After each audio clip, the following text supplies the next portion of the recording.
قلنا هنعمل مقاطعة للحمة والفراخ والسمك.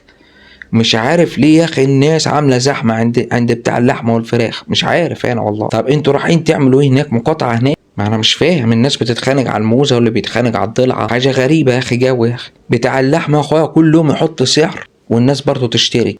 ما فرص حط السعر اللي انا عايزه، كده كده الناس بتاخد واكسب، ما اكسبش ليه؟ اي حد هيعمل كده، اما ما يلاقيش حد بيشتري منه خلاص الراجل مش هيجيب لحمه تاني لما ترخص. بتساله يقول له انت يا اخويا الوقت انت معلي سعر اللحمه ليه؟ يقول لك اصل الفلاح بيديني الجاموسه غاليه. هو لا يا اخويا، اقول لك انا على حاجه، انت خلي الجاموسه عند الفلاح، ها، قول له جوزها جوزها يا اخويا، انت اولى يا اخويا بالبطشين اللي هتجيبهم، انت فاهمني؟ يكبر يا اخويا وشويه لبن على شويه سمن بلدي وبيع، ما تبيعش جاموس تاني انت يا اخويا. طب ما دام غالي تيجي تخش على بتاع الفراخ يوم سعره قليل وباقي الشهر كله عالي. مالك يا اخويا انت معلي ليه يا اخويا سعر الفراخ؟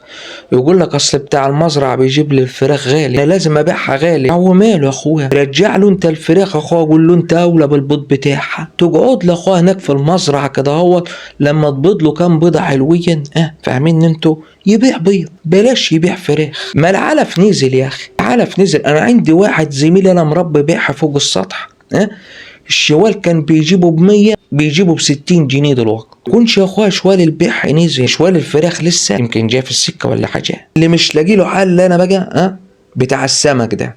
طب انت مغلي السمك ليه؟ يقول لك اصل الطعم غلي والعلف غلي والشبك غلي.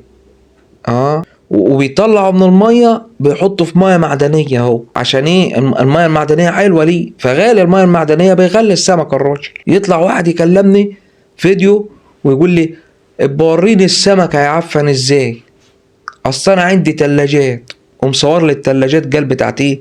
بتاعت السمك اللي بيحفظوا فيها. طب خلاص يا اخويا انت احفظ انت في التلاجات يا اخويا وادفع تمن الكهرباء الكبيره اللي هتجيلك من التلاجات اللي انت مشغلها.